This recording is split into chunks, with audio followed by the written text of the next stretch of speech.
Grâce à la fonction séquence, nous avons récemment vu comment construire facilement et rapidement de longues suites de dates.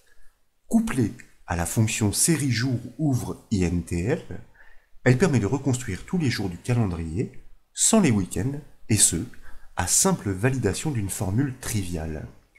La différence majeure par rapport à l'emploi simple de la fonction série jour ouvre INTL, et vous l'avez compris, consiste à ne pas devoir tirer la poignée du résultat sur un nombre interminable de cellules. La démonstration peut se faire depuis une feuille vierge. Néanmoins, nous suggérons de récupérer un classeur Excel offrant un petit tableau de paramètres variables. Et bien sûr, ce classeur est offert au téléchargement depuis le site bombache.fr. Vous le verrez, en cellule D3, nous découvrons la date de départ à partir de laquelle il est question de créer cette série personnalisée de dates. Juste en dessous, en D4, c'est la longueur de la série en années qui est mentionnée. Tout l'intérêt de ces valeurs dynamiques est de pouvoir les modifier à souhait pour influer automatiquement sur la série de dates qui en découlera, rappelons-le, tout en excluant les jours de week-end ou autres jours personnalisés d'ailleurs. Il existe différentes méthodes pour construire des suites de dates excluant automatiquement les jours de week-end. L'une d'entre elles consiste à utiliser la fonction série jour ouvre INTL. Elle écarte naturellement les jours de week-end, mais elle peut aussi exclure d'autres jours précis pour des suites encore plus personnalisées. Dans son emploi classique, elle se contente de calculer la date d'une échéance par rapport à une date de départ en fonction d'un nombre de jours indiqué et devant exclure les week-ends. Nous proposons de commencer simplement la démonstration et pour cela je vous invite à sélectionner la première case de la liste à construire en cliquant sur la cellule F3, à taper le symbole égal bien sûr pour démarrer la construction de la formule et à inscrire la fonction d'échéance par son nom, soit série jour ouvre INTL, suivi d'une parenthèse ouvrante pour accueillir ses arguments. Comme l'indique l'infobulle qui se déclenche, en premier paramètre, cette fonction attend la date de début. Donc, nous cliquons sur la cellule D3 pour désigner la date de départ. Et là, je vous propose d'enfoncer la touche F4 du clavier pour la figer de manière à encadrer ces références de $. En effet, sur la base de la première date trouvée, nous souhaitons construire une suite logique de dates. Donc nous allons tirer la poignée du calcul sur les lignes du dessous. Mais pour chaque calcul, c'est toujours cette même date de départ qui doit être considérée. C'est l'écart qui doit croître avec la réplication. Donc nous figeons premièrement cette cellule de référence. Maintenant, nous tapons un point-virgule pour passer dans l'argument du nombre de jours, et là je vous propose d'inscrire le chiffre 1 pour définir un écart d'une unité. Dès lors, nous pouvons fermer la parenthèse de cette fonction d'échéance, et enfin, nous pouvons valider la formule par la touche Entrée du clavier. En l'absence de jours de week-end intercalés, nous obtenons bien la date de la journée suivante, soit le lundi 2 janvier 2023 par rapport au dimanche 1er janvier 2023. Malheureusement, et fort naturellement à ce stade, si vous tirez la poignée du résultat sur les lignes du dessous, eh bien constatez-le, vous n'obtenez pas une suite logique de dates, mais la répétition de la même date. Ce phénomène s'explique très simplement parce que le second paramètre est statique. Nous devons le rendre dynamique pour le faire progresser avec la formule répliquée. L'astuce consiste à exploiter la fonction Excel ligne sur une cellule de la première ligne, comme A1. Au premier calcul, elle répondra par l'indice 1, de la ligne 1. Avec les réplications sur les lignes du dessous, elle pointera naturellement sur la cellule A2, puis A3 et les suivantes. Elle va donc faire grandir linéairement l'écart à observer avec la date de début. Donc, je vous propose de sélectionner de nouveau la cellule F3, dans la barre de formule, de supprimer le second paramètre du chiffre 1, statique donc, pour le remplacer par la fonction ligne que nous évoquions, suivie d'une parenthèse ouvrante, de manière à pouvoir désigner une cellule de la première ligne comme A1 que nous cliquons. Cette fois, et contrairement au cas précédent, il est impératif de ne pas figer cette case pour qu'elle suive le déplacement de la formule répliquée, comme nous l'avons dit, afin de pointer sur A2, A3, A4, etc.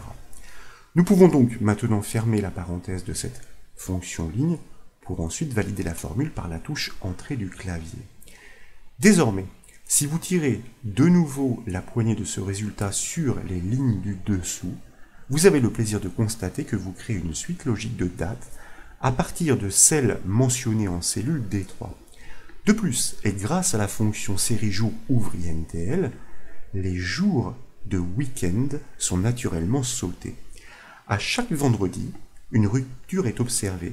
L'énumération reprend inévitablement à partir du lundi suivant. Pourtant, cette technique n'est pas pleinement satisfaisante. Si l'utilisateur souhaite créer ce type de série sur une, voire plusieurs années, la méthode de la poignée ou même de la présélection des cellules s'avère extrêmement laborieuse. Mais cette décomposition en étapes permet d'atteindre et de mieux comprendre l'astuce que nous allons dégainer maintenant. L'idée est d'embarquer la fonction série jour ouvre INTL dans un raisonnement matriciel, soit un traitement récursif. En second paramètre, il n'est plus question de lui fournir la valeur d'un seul écart pour obtenir la date de fin. Il est question de lui passer toute la série des écarts à observer par rapport à la date de début, et ce, sur la longueur demandée, par exemple sur les 365 jours d'une année. Et comme vous le savez, c'est la fonction matricielle séquence qui permet de construire ce type de suite. Tout d'abord, je vous propose de supprimer tous les précédents résultats de la colonne F à l'exception de la première cellule, c'est-à-dire la cellule F3, que nous resélectionnons dans l'enchaînement pour pouvoir, dans la barre de formule, supprimer le second argument qui a servi de démonstration, impliquant la fonction ligne avec son argument de la cellule A1. Et à la place, nous allons inscrire la fonction de suite logique, c'est-à-dire la fonction séquence, suivie d'une parenthèse ouvrante. En premier paramètre, et comme vous pouvez le voir avec la formule, cette dernière attend l'information sur le nombre de lignes sur lesquelles il s'agit de construire la série. Cette indication est fournie en nombre d'années en cellule D4. Nous devons la transformer en nombre de jours en la multipliant par 365. C'est la raison pour laquelle je vous propose de taper le nombre 365 en premier paramètre, suivi du symbole de l'étoile pour annoncer la multiplication. Puis, naturellement, nous cliquons sur la cellule D4, livrant l'information sur le nombre d'années.